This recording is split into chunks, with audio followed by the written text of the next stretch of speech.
France-based ThrustMe is expanding operations in the U.S. to support growing demand for small satellite propulsion systems. The company specializes in iodine-based electric propulsion, offering compact, efficient solutions for maneuvering satellites in space, which is great. Establishing itself in the U.S. space industry requires navigating strict ITAR regulations and forming local partnerships. Their U.S. expansion follows increasing global interest in alternative propellants. As traditional. Two things here. Getting public acceptance for a name like ThrustMe, that's definitely definitely not named from over here, is it? Let's be honest. You can tell. Yeah.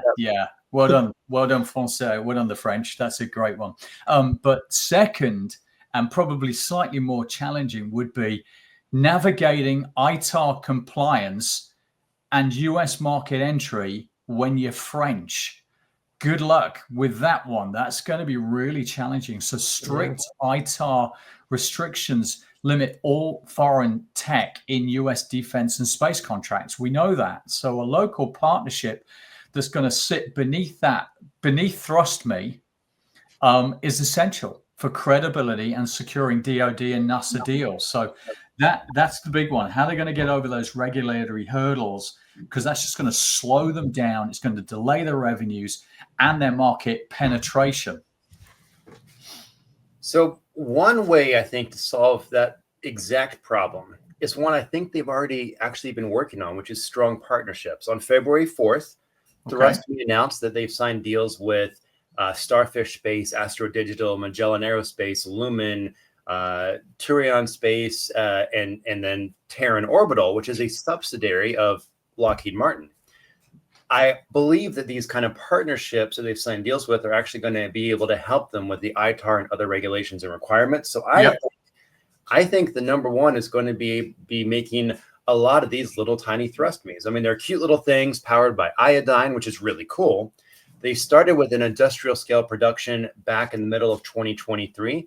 They've delivered 150 or more propulsion systems. 67 of these are already up in orbit. But those are rookie numbers. They've got to make enough to fulfill this new demand with all these partnerships, this new market. They're already making some for the Canadian government. They're probably going to be looking at some U.S. government sectors in the future. And keep in mind that right now, analysts are saying that the satellite propulsion market is having a surge in demand because there's so many more commercial satellite constellations, defense agencies sending stuff up. They need to be agile. They need to be responsive, be able to move. And these propulsion systems are going to be a huge enabler of all of our 21st century space operations.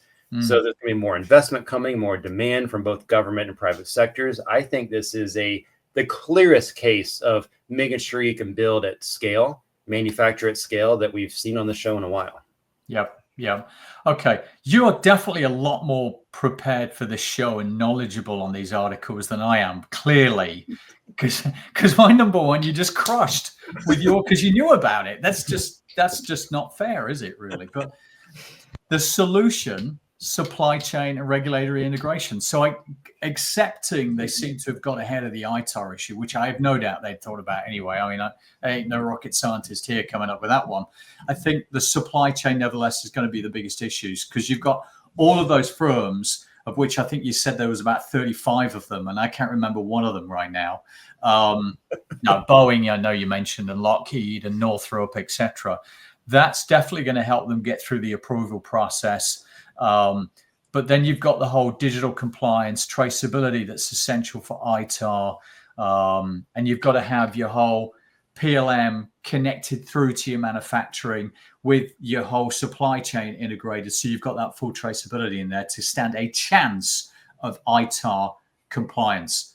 But they're partnering with US firms, so that should help them. You know, as you said, I crushed your argument, which, yay, high school debate preparation. But I think that actually Greg crushed both of ours with the actual number one challenge, which is the name. The name. Like, I think that name is potentially problematic. I think so. Yeah. I think there could be issues. But I think ThrustMe's got its penetration strategy in place. See you next week.